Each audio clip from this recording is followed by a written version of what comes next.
منہ توڑ ان کا جواب دیا. لیکن میرے ملت کے لوگ بالخصوص اس دور کی بات کر رہا ہوں, چاروں طرف مسلمانوں کے ساتھ جو ہے ہر طریقے کی سازش کی جاتی ہے. پورے اقوام عالم نے ایک زبان ہو کر کے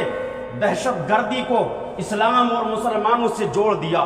گویا کی ذمہ داری کی کمان سنبھالنے کا وقت ہے, لیکن مقرر اپنے نذرانے لوٹنے میں لگا ہے, شاعر مجمع کو لوٹنے میں لگا ہے, پیر اپنے خانقاہ کی دیوار اور بلڈنگ کو دیکھنے میں لگا ہے, مرید اپنے پیر کو قائد اعظم بنانے میں لگا ہے. میرے ملت کے لوگ مدرسے کا پرنسپل اس کے نظروں میں صرف اور صرف مسجد اور مدرسہ نظر آ رہا ہے, مسجد کا ٹرسٹی صرف اور صرف مسجد کے مینار کو دیکھ رہا ہے. میرے ملت کے لوگ جب ساری دنیا کا یہ حال ہے, جب سب کا یہ حال ہے, تو قوم کا خیال کون کرے گا, قوم کی رہبری کون کرے گا, ناموس رسالت پر ڈاکہ ڈالنے والوں کو منہ توڑ جواب کون دے گا, فتنہ ارتداد میں پھنستی ہوئی بچیوں کو بچانے کی تدبیر کون کرے گا, اور جو ہے اس ارتداد کے موج مارتے ہوئے سمندر کو کنٹرول میں کون لائے گا. با عزت با پردہ بچیوں کے سروں سے دوپٹے چھینے جا رہے ہیں, ان کے حق میں جو ہے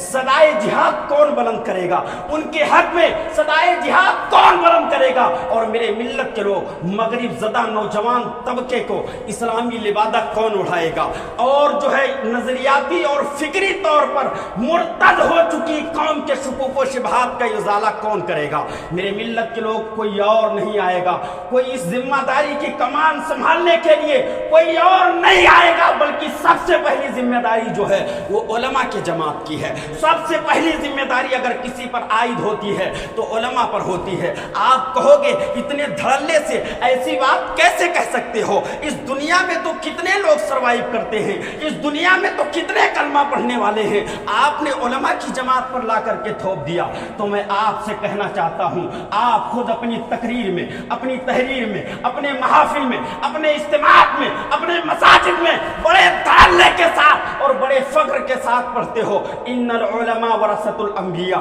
کہ علماء جو ہے انبیاء کے وارث ہیں. پتہ چلا وراثت کا حق یہ ہے کہ ہم اور آپ وہی کریں جو ہے انبیاء نے کیا تھا, ہم اور آپ اسی کام کو انجام دیں جو انبیاء نے انجام دیا تھا. تو کیا ہم نذرانہ لینے کے وارث ہیں, کیا ہم پیروں کے قصیدے پڑھنے کے وارث ہیں, کیا ہم جو ہے خانقاہ کی عظمت پر تقریر کرنے کے وارث ہیں, کیا ہم خدا کے دیے ہوئے علم کے ذریعے مجمع کو لوٹنے کے وارث ہیں؟ نہیں, ہم مجمع کو لوٹنے کے وارث نہیں ہیں, بلکہ بھٹکی ہوئی امت کو در مصطفیٰ تک پہنچانے کے وارث ہیں, بلکہ ہم بلکتی ہوئی امت کو جامع کوثر کا مستحق بنانے کے وارث ہیں, بلکہ ہم ارتداد و الحاد کے اس گھٹا ٹوپ اندھیرے میں ہم عشق مصطفیٰ کا دیپ جلانے کے وارث ہیں. ہم اور آپ جب چاروں طرف اندھیرا ہو, جب چاروں طرف گمراہی ہو, مغرب زدہ لوگ جب اپنے کلچر کو نافذ کر کے غلامان مصطفیٰ کے سینوں سے جب عشق کی حرارت کو چھیننے کی کوشش کر رہے ہو اور اپنے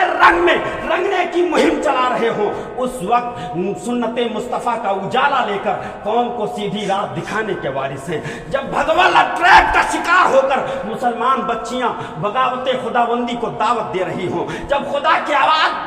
عذاب کو دعوت دے رہی ہوں, اس وقت اس فتنے کا سد باب کرنے کے وارث ہیں. جب کرسی کے نشے میں, اقتدار کے نشے میں پگلائے ہوئے لوگ جب اسلام کی تصویر کو جو ہے مروڑنے کی کوشش کر رہے ہوں, اس وقت اسلام کے سچے دائی بن کر ہم اور آپ صحیح راہ دکھانے کے وارث ہیں. میرے ملت کے لوگ مجھے کہنے دیا جائے, ہاں ایسا ہو سکتا ہے کہ جب آپ خدا کے دین کی طرف دعوت دے رہے ہوں تو حکومت آپ کو جیل میں ڈال دے, ایسا ہو سکتا ہے آپ کی نوکری چھین لی جائے, ایسا ہو سکتا ہے آپ کا فیوچر, آپ کا کریئر خراب کر دیا جائے, آپ کے بچوں کو جو ہے یتیمی کے داغ سے جو ہے ملمہ سازی کر دی جائے. لیکن یاد رکھو یہ صرف دنیا کا خسارہ ہے. دنیا کے لوگ دیکھیں نہ دیکھیں, میرے مصطفیٰ اپنے قبر انور سے دیکھ رہے ہوں گے اور فرشتوں میں اعلان کر رہے ہوں گے, وہ دیکھو جب سب نے اپنے ایمان کا سودا کر دیا تو میرا غلام اپنے سینے کو جو ہے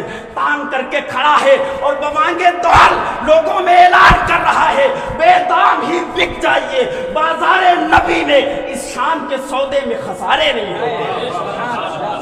اس شان کے سودے میں خسارے نہیں ہوتے. اور پھر کیا خوب کہا, فدا نہ ہو جو نبی پر تو پھر امتی کیا ہے؟ بے خبر ہو جو غلاموں سے تو پھر نبی کیا ہے؟ میرے ملت کے لوگ، جب ہمیں جیل میں گھسیٹا جائے گا، جب ہمارے جو ہے عزت